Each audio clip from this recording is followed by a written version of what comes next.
Praise ଦ Lord sir, praise ଦ ରାଜା ମାନେ ପୁରସ୍କାର ସେମିତି ରଖୁଥିଲେ କି ନାଇଁ?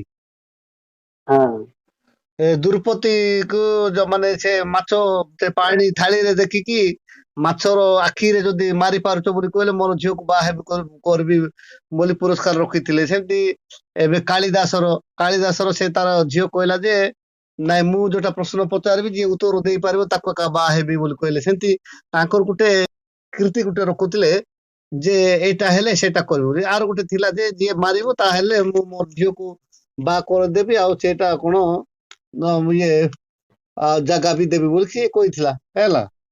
କହିଲା ସିନା ସବୁ, ତାପରେ ଯୁଦ୍ଧ କରିବା ପାଇଁ ତାଗଡା ତାଗଡା ଲୋକ ଯାଇକି ଯୁଦ୍ଧ କଲେ, ସବୁ କଲେ। ଲାଷ୍ଟକୁ ଇଏ ତାର ଭାଇ ମାନଙ୍କର ଖାଇବା ପିଇବା ସରିଲା ବୋଲିକି ଯା ଦେଇ ଯା ରେ ବୋଲିକି ପଠେଇଲା ଲୋକ ଦେବା କାସାଲା ଲୋକ ଦେଖିଲେ ତମେ ଏଡେ ଏଡେ ଲୋକ ଦେଖ ଆକୁ ପାରୁନ କି ଏମିତି ସେମିତି କହିବାର ହଁ ଇଏ ପୁଣି ପାରବ ପୁଣି ଇଏ ତାଡି ପକେଇବ ଏମିତି ସେମିତି ବୋଲିକି ତାର ବଡ ଭାଇ ମାନେ ଗାଳି କଲେ, ସବୁ କଲେ। କିନ୍ତୁ ଏ କଥାଟା ଯାଇକି ରାଜା ପାଖରେ ଯାଇକି ପହଞ୍ଚିଲା। ଦେଖ ତ ସେ ପ୍ରଥମ ସାମୁଏଲରେ ଲେଖା ହେଇଛି ଇଏ ଯୋଉ 17 ଅଧ୍ୟାୟରେ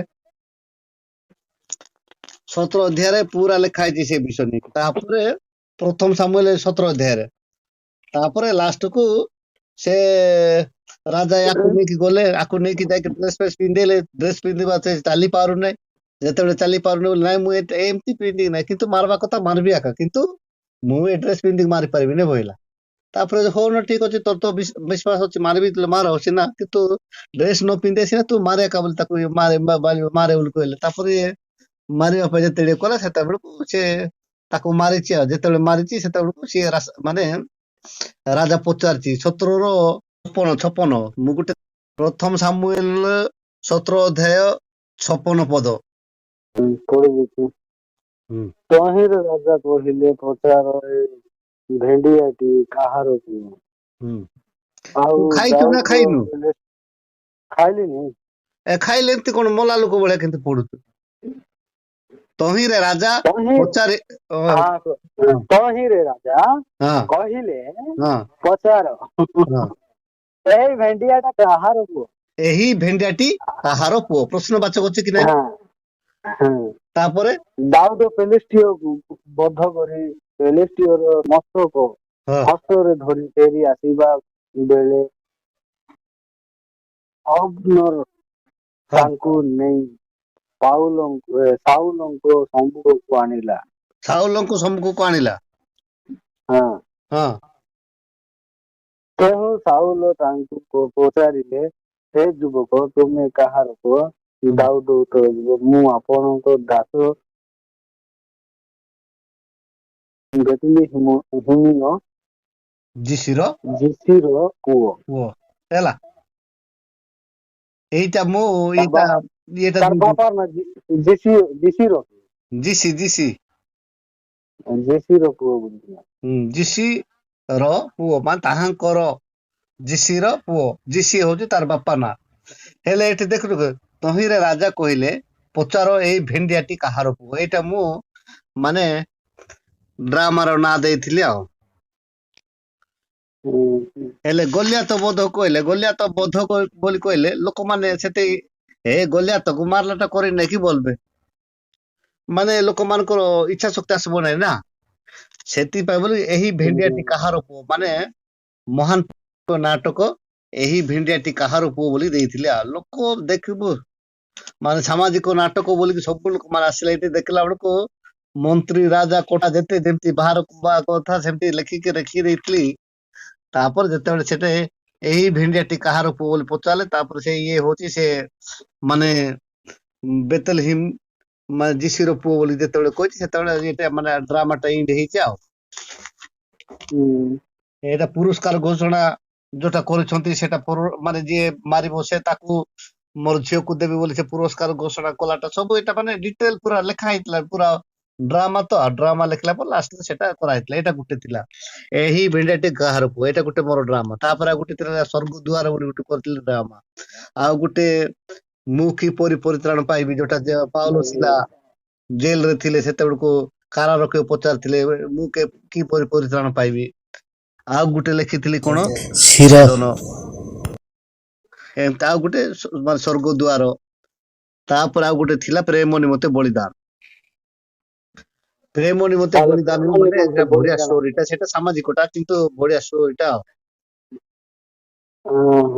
ବୋଲେ ବାଇବଲ ଭିତରେ ନାହିଁ, ହଁ ବାଇବଲ ଭିତରେ ନାହିଁ। ନାଇଁ ନାଇଁ, ସେଟା ବାଇବେଲ ଭିତର ନାହିଁ, କିନ୍ତୁ ବାଇବେଲର ମାନେ ଟଚ୍ କରିବ, ମାନେ ଯୋଉଟା ପ୍ରେମ ନିମନ୍ତେ ବଳିଦାନ ମାନେ କଣ, ତା ଗୋଟେ ଫ୍ୟାମିଲି, ଏବେ ଫ୍ୟାମିଲି ମାନେ କଣ, ଦୁଇ ଭାଇ ଗୋଟେ ପରିବାରରେ ଜନ୍ମ ହେଇଥିଲେ ହେଲା। ହେଲେ ସେଥି ଭିତରେ ବଡଟା ବାହା ହେଇଛି କିନ୍ତୁ ଛୋଟଟା ବାହା ହେଇନି ଆଉ। ହେଲେ ଛୋଟଟା କଣ କରିଦେଇଛି, ଯେ ଖରାପ ସାଙ୍ଗ ମାନଙ୍କ ସହିତ ମିଶିକି ସେ ଖରାପ କାମ କରେ, ଖରାପ ଜିନିଷ କରେ, ସବୁ କରେ। କିନ୍ତୁ ସେ ବଡ ଭାଇ ନା ସବୁ ବାଇବେଲ ଫାଇବେଲ ଟ୍ରେନିଂ ଯାଇକି ସବୁ କରି ପ୍ରଭୁଙ୍କ ସେବା କାର୍ଯ୍ୟ କରୁଥିଲା। ହେଲେ କଲା ଭିତରେ ଗୋଟେ ଦିନ ସେ ବଡ ଭାଇର କଣ ମିଟିଂ ଟା ପଡିଲା। ସେ କହିଲେ ଭାଇ ଆଉ ମୁଁ 3 ଦିନ ପରେ ଆସିବି, ଆଉ ତମ ଭାଉଜକୁ ଦେଖିବୁ, ଘର ଦ୍ୱାର ଟିକେ ଦେଖିବୁ, ତାପରେ ମାନେ ପିଲାମାନଙ୍କ ସହିତ ସାଥି ହେଇନାହାତେ, ଆଉ ମୁଁ ଯାଉଛି, ମୁଁ ଯାଇକି ଆସିବି ତାପରେ ବୋଲିକି କହିକି ଗଲା। ସେ କହି ଗଲା ପରେ ଇଏ କଣ କରୁଛି, ଖରାପ ତାଙ୍କ ସାଙ୍ଗ ମାନଙ୍କୁ ସହିତ ଯାଇକି ସେମାନେ ଜଣକୁ ପଇସା ପାଇ ବୋଲି ଜଣକୁ ମାରିଲା ପରେ ସେ ପୁଲିସ ମାନେ ତାକୁ ପିଛା ଲଗେଇଛନ୍ତି। ପିଛା ଲଗେଇଲା ଭିତରେ ଧାଇଁ ଆସିଛି, ଧାଇଁ ଆସି କହୁଛି ଭାଇ ରକ୍ଷା କର, ଭାଇ ରକ୍ଷା କର ବୋଲି ପଳେଇ ଆଇଛି। ଆଇଲା ପରେ ସେ ସେ ଜାଣିଛି ଭାଇ ଆଜି ଫେରିବ ବୋଲି ନା। ଆସିଲା ଭିତରେ କଣ ହେଇଛି, ରକ୍ତାକ୍ତ ସବୁ ହେଇଛି। ସେ ପୁଲିସ ମାନେ ତାଙ୍କ ପଛରେ ଆସୁଛନ୍ତି। ଇଏ ସିଧା ଘରକୁ ଢୁକିଲା ପରେ ତାର ବଡ ଭାଇ କହିଛି ସେ ସାର୍ଟ ଖୋଲିକି ମତେ ଦେ ବୋଲି କହିଲା। ଇଏ ତାର ବଡ ଭାଇକୁ ସାର୍ଟ ଖୋଲିକି ଦେଇ ଦେଇଛି। ତାପରେ ଇଏ ଲୁଚିଛି ଆଉ। ତାପରେ ପୁଲିସ ମାନେ ଇଏ ତ ରକ୍ତ ହେଇଛି, ଇଏ ତ ବୋଲିକି ତାକୁ ଇଏ ଧରିଲେ ଆଉ। ଧରିଲା ପରେ ତାକୁ ନେଲା ପରେ ତାକୁ ମାନେ ପଚାରୁଛନ୍ତି ଆଉ, ସେ ତ ମାରିଛୁ, ହଁ ଇଏ ମାରିଛି ହଁ ବୋଲି କହିଲେ। ତାପରେ ହଉ ଟିକେ ତ ନିଜେ ତ ରାଜି ହଉଛି, ତ ମାରିଛି, ତାହେଲେ ଆକୁ ଫାଶୀ ଦଣ୍ଡ ଦିଆଯାଉଛି। ସେ ବିଚାରପତି ରାୟ କରିବ। ଯେତେବେଳେ ବିଚାରପତି ରାୟ କଲା ପରେ କୋର୍ଟକୁ ମାନେ ବିଚାର କରୁନାହାନ୍ତି ସେମିତି କଲା ପରେ ଲାଷ୍ଟକୁ ଆଚ୍ଛା ତୋର ଶେଷ ଇଚ୍ଛା କଣ ବୋଲି କହିବେ। ତାପରେ ସେତେବେଳକୁ ଇଏ କହିବ ଯେ ମୋର ଶେଷ ଇଚ୍ଛା ହଉଛି ମୋର ଭାଇକୁ ମାନେ ଦେଖିବାକୁ ବୋଲି କହିଲେ ଆଉ। ତାପରେ ସେ ଶେଷ ଇଚ୍ଛା ଫାଶୀ ହେବା ପୂର୍ବରୁ ଇଆଡେ ଦୌଡି ଲାଗିଛି। ଇଆଡେ ମାନେ ତଳେ ଗୋଟେ ରଖା ହେଇଛି ଟିଣଟା ଗୋଟେ, ସେ କାଢିଦେଲେ ସେ ମାନେ ମରିବ, ଝୁଲିବ। ତାପରେ ତାର ଡାକିଲା ପରେ ସେ ତାକୁ କହିବ ଦେଖ ମୁଁ ଥିଲି ବୋଲି ସିନା ତମକୁ ରକ୍ଷା କଲି, ଆଉ କିଏ ଅଛି, ତୁ ଆଜି ହେଲେ ପରିବର୍ତ୍ତନ କରେ, ଏବେଠୁ ହେଲେ ପରିବର୍ତ୍ତନ କରେ, ଆଉ ମୁଁ ଯାଉଛି। ଏତିକି ଯେତିକି କହିଛି, ସେତେବେଳେ ଫାଶୀ ଟାଇମ ହେଇଛି, ସେ ଫାଶୀ ଝୁଲିଛି, ଇଏ ତା ଅନୁତାପ କରୁଛି ଆଉ, କାନ୍ଦିଛି ଆଉ। ଏଟା ସ୍କିପ୍ଟା କିନ୍ତୁ ମାନେ ପ୍ରଥମ ଆଦମ ପାପ କଲେ ବୋଲି ଦ୍ଵିତୀୟ ଆଦମ ଆସିଲେ, କିନ୍ତୁ ଦ୍ଵିତୀୟ ଆଦମ ଯିଏ ହଉଛି ସେ ବଡ ମାନେ ଆଦ୍ୟରୁ ଥିଲେ, ଯୀଶୁ ଆଦ୍ୟରୁ ଥିଲେ ନା। ଆଦମ ସୃଷ୍ଟି ହେବା ପୂର୍ବରୁ ବାକ୍ୟ ହେଇକି ଥିଲେ କି ନାହିଁ। ସିଏ ହଉଛି ବଡ ଭାଇ, କିନ୍ତୁ ଆର ପାପକୁ ଦେଖି ସେ ଆସିଲେ ମାନେ ରକ୍ଷା କରିବାକୁ। ଯେମିତି କି ଇଏ ତାର ବଡ ଭାଇ ବାଇବେଲ ଟ୍ରେନିଂ ଯାଇଥିଲେ, କିନ୍ତୁ ଆସୁଛନ୍ତି ସମାନ ଟାଇମରେ, କିନ୍ତୁ ସେତେବେଳକୁ ଇଏ ମତେ ରକ୍ଷା କର ବୋଲି କହିବାର ଇଏ ରକ୍ଷା କରେ। ସେମିତି ଆମକୁ ରକ୍ଷା କରିବା ପାଇଁ ଯେ ବଡ ଭାଇ ଯେ ଆଦ୍ୟରୁ ଥିଲେ, ସେ ଆସିକି ଆମକୁ ରକ୍ଷା କଲେ, ଆମ ପାପକୁ ଆମକୁ ଉଦ୍ଧାର କଲେ। ଏଇ ଷ୍ଟୋରିକୁ ନେଇ ଏଇ ପ୍ରକାର ଭାବରେ ସେଇଟା ବାକ୍ୟ ଅଛି, ବହୁତ ଅଛି ଏଠି ବାକ୍ୟ ସେଇ ଉପରେ। ସେଇଟା ମୁଁ କରିକି ଏଇଟା ମୋର ପ୍ରଥମ ଆମ ଗାଁରେ ମାନେ କରିଥିଲି ଆଉ। ଏଇଟା ନା ଦିଆ ହେଇଥିଲା ପ୍ରେମ ନିମନ୍ତେ ବଳିଦାନ ଦିଆ ହେଇଥିଲା। ମାନେ ଭାଇକୁ ଅଧିକ ପ୍ରେମ କରୁଥିବା ପାଇଁ ସେ ନିଜେ ବଳି ହେଲେ ଆଉ। ଏଇ ଉପରେ କରିଥିଲି ଆଉ।